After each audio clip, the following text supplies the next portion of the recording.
What's going on, guys? Seth here for Tasty Loot Gaming, bringing you a tasty bit. I'm going to be reacting to a couple things. I'm going to be talking about a couple things, and you might notice it's just me. So normally every Friday we do Tastecast, where we react to things, we talk about random topics, blah, blah, blah, blah. Well, this week, Chris is feeling under the weather. Chevy is unavailable today to film, so it's just me.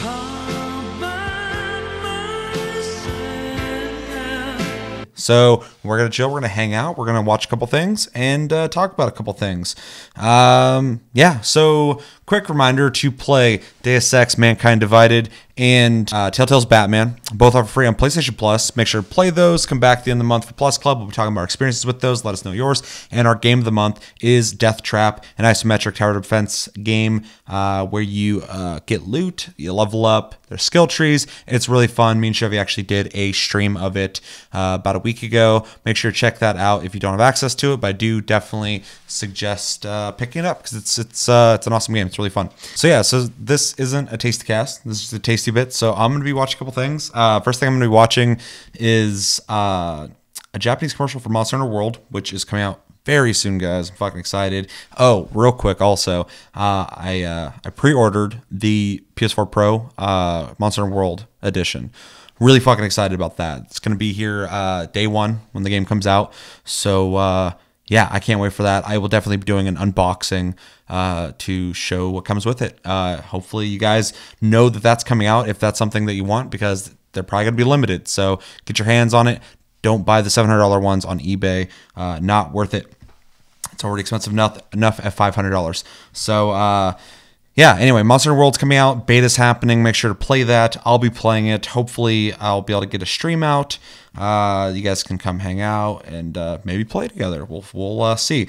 But yeah, suggested by Remu's Crimson Links, there is a commercial for the game that came out in Japan, and I'm going to watch it. So let's get into it.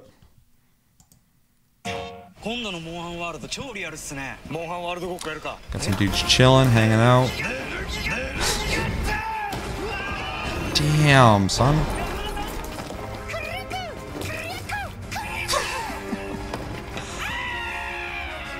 Oh my god. Okay, Puff Bat.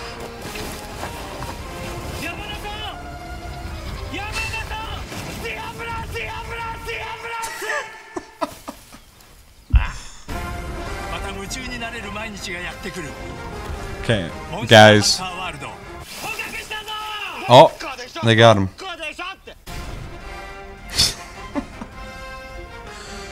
Oh, and that's what I'm getting. I'm getting that. I'm so excited.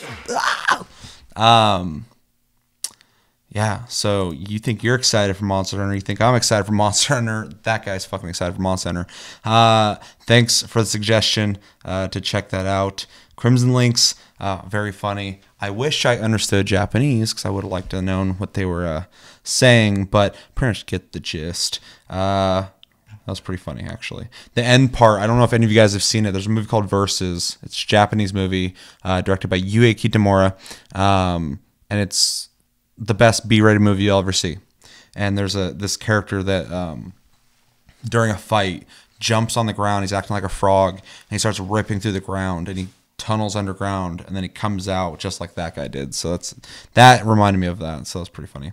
Speaking of Monster Hunter, let's get into a video we're gonna watch for Tastecast from RX Gaming. Monster Hunter World, new turf wars, and all turf wars so far. This will be interesting for me because I don't know much about this. So let's just jump into it.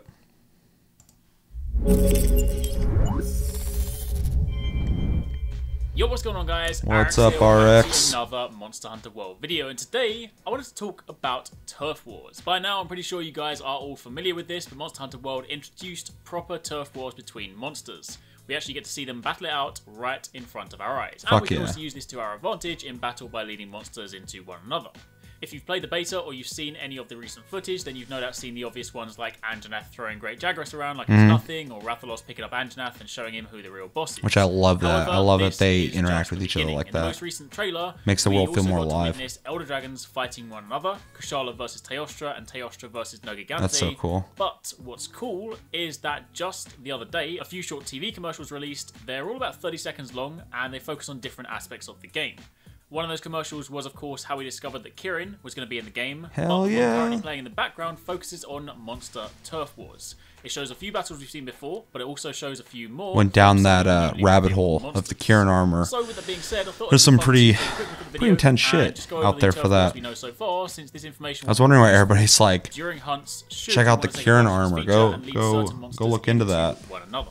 If you do enjoy this video, then a like would be super appreciated. Be sure to comment down below. Let me know what you guys think. I always Also, enjoy tell all me in the your comments videos, what RX Turf Gaming. Wars you are most excited Even the ones to I don't see. watch for The very Destiny first 2, one we because I get to don't see play in the that trailer shit. is, of course, But if you do, Odogado that's versus fine. Radovan, and this is a rather interesting one, despite the size difference. I think in the Odogado back just right seems is to go horrifying. ham Looks like on goddamn everything. a demon. We've seen him fighting Palumu, we've seen him fighting this monster. I feel like I it's don't know one of what the those fuck a ones that is Palumu is. such a kind of It's goddamn aggressive puff monster bat that it dog. probably just fights everything it sees, Puffy baby. irrespective of the size difference. Next up, we get a look at a new one. This is the volcanic map. It looks really cool. We haven't had like a complete walkthrough of this map Yeah. yet, so this is still No, very much a that'll be surprise, but the little interesting. segments we've I don't want seen them to here show everything, and do they've shown a look lot, but I incredibly still feel like there's a awesome. lot This to is be clearly one of shown those central areas. or seen. Lots of lava It's all coming over the out. floor. We see Uragan and Lavasioth going toe to toe. This one isn't too clear who is the winner, but we do of course see Lavasioth firing at Uragan and it causes him to flinch, so that's think a it's rather like a interesting battle. salamander The next almost. one is of course Diablos versus Baroth. We know how that one ends because Diablos is the apex predator of the Wildspire Waste, so Baroth will be sent running with his tail between his legs. This one's a rather interesting one. Underdog We, of course, story. know Maybe there he might can be win, you don't 3 know. monsters on the map at any one time, so we see here Anjanath completely That's a fucking battle royal. Great Jagras, but Rathalos is also in the picture, so you can get Poor situations Jagras, where just they'll all fucking fight getting each chucked other around. in one area if you just so happen to But leave chicken all the same puppy. space. So that is going to be pretty interesting. The rest of the trailer just goes over a few Boom, gameplay fucking shots power we've seen slam. before. We get another look at Kirin, another look at Nogigante, things like that. So as mentioned, they were only short trailers, just 30-second teasers. They're designed to be TV commercials. But that was a look at a few different turf wars. So now that we've taken a look at this, let's quickly summarize the turf wars that we've seen thus Hit him far. in the pillows. Anjanath versus Great Jagras. We all know how that one fucking ends. swinging him around by his Rathalos versus head. Anjanath, and since Rathalos is the apex predator in the ancient forest, he comes out on top.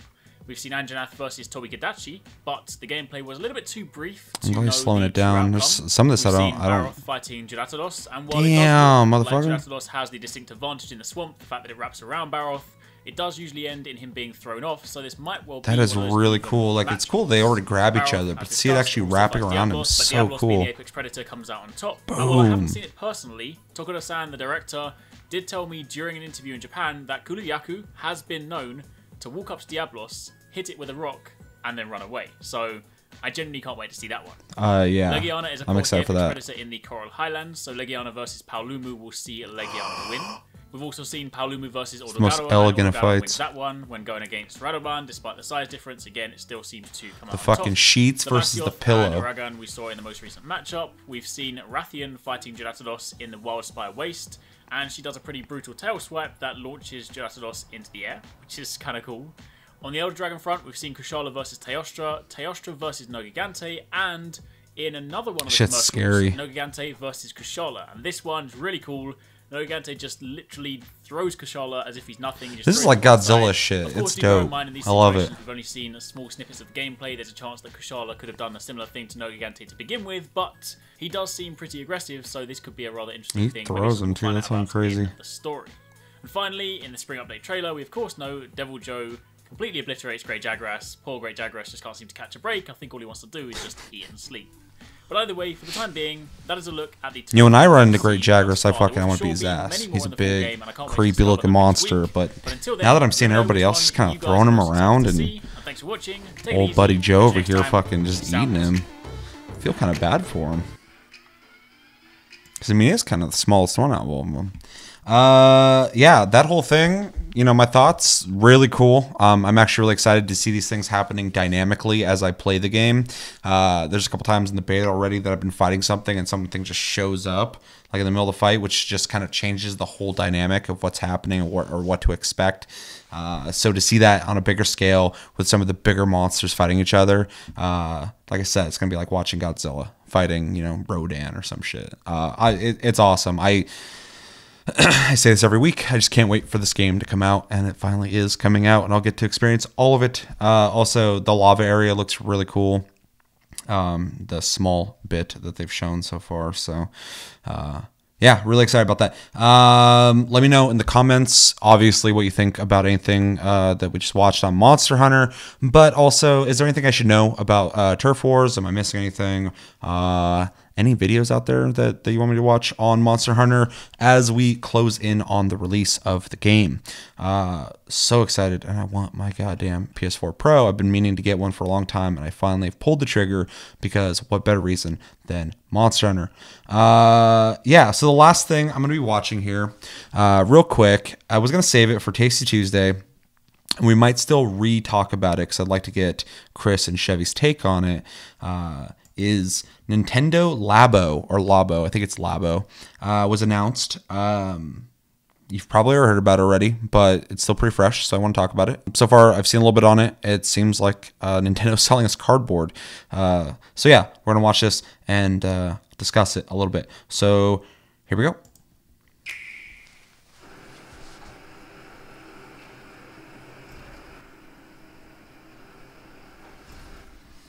Cardboard.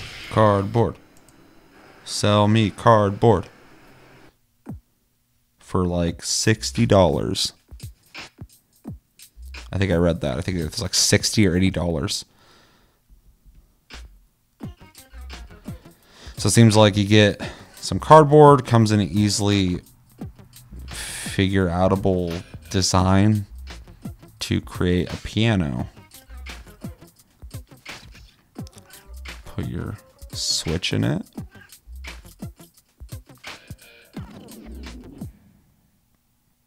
And your controllers.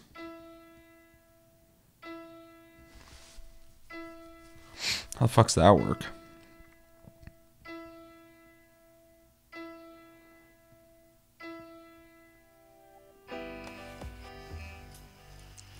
Fishing pole. What the fuck? What am I looking at? What's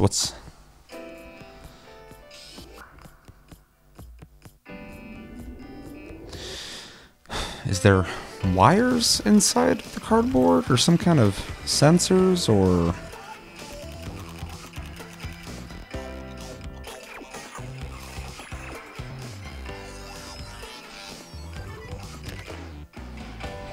how the hell does that work? Nintendo's answer to VR, apparently, is cardboard boxes.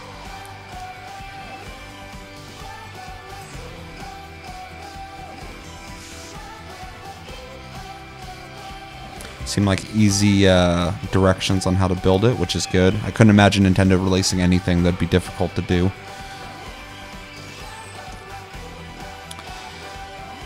It's interesting too. This kind of reminds me like going back to Nintendo's roots as a toy developer, and the imagination also seems like something only Nintendo could do this. I mean, you're not going to see Sony or Xbox do anything like this.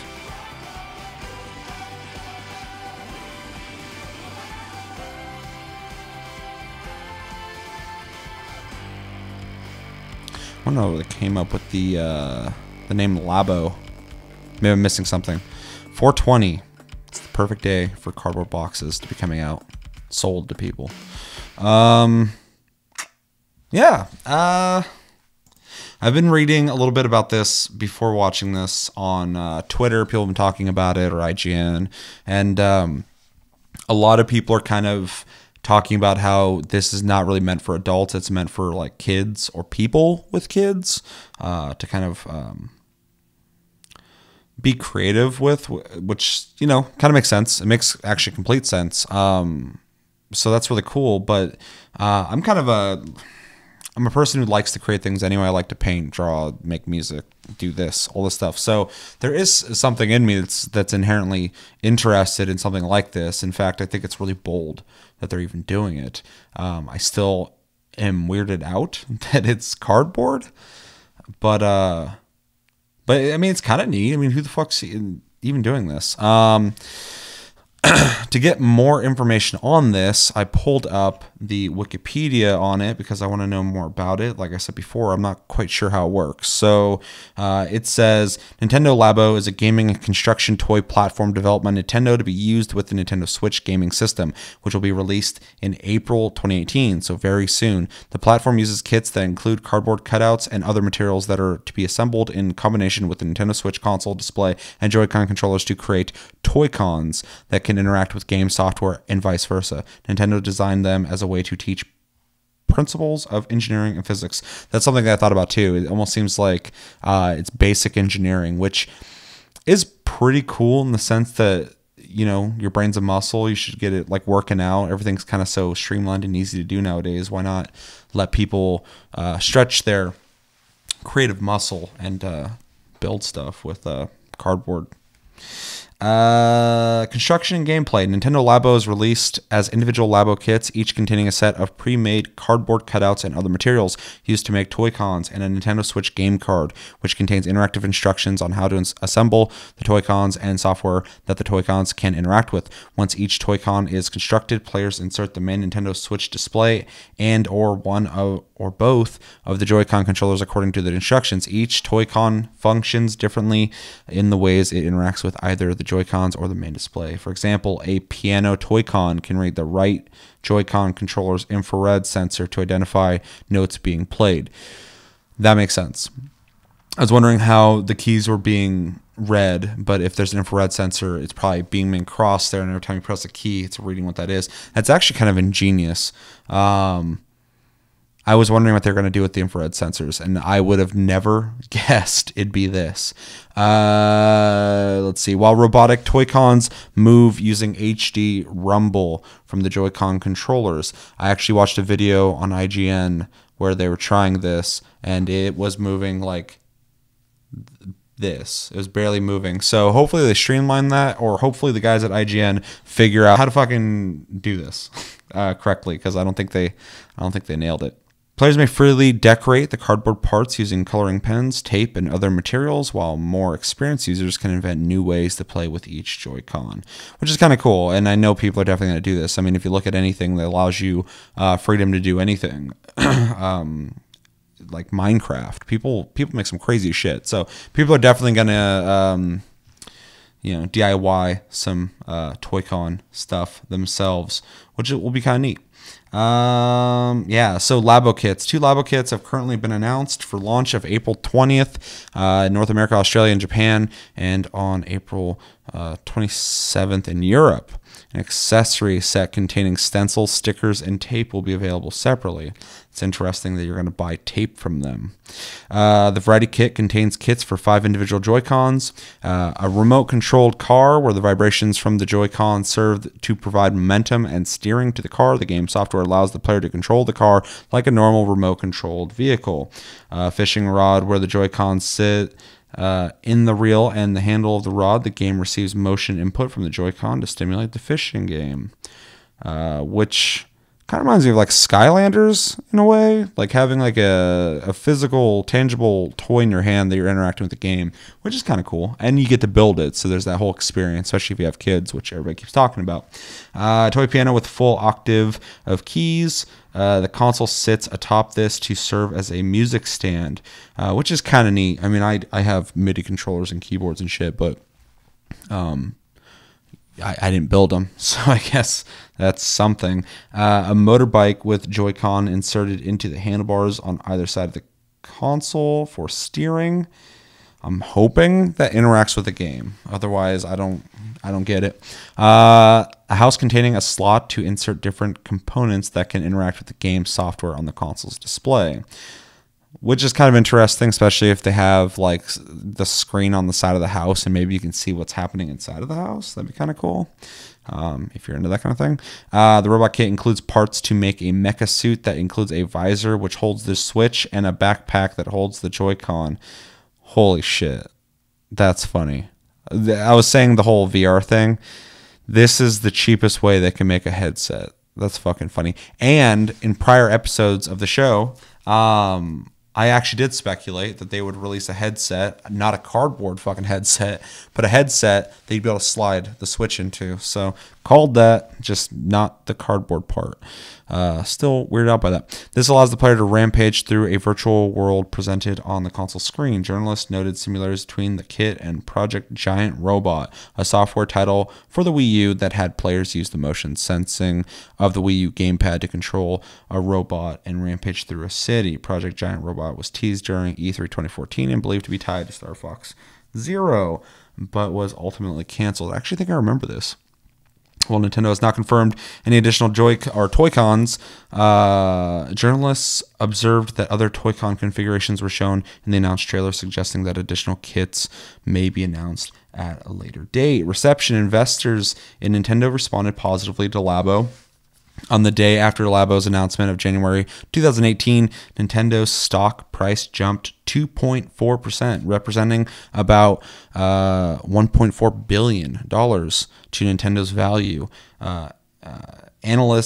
Analysis suggested that Labo was the type of unorthodox product that only Nintendo could develop and market, showing a further return to Nintendo's more financially successful period about a decade prior, leading to the rising stock prices, which, yeah, makes complete sense. So, been well received. The stock went up, which is awesome for them.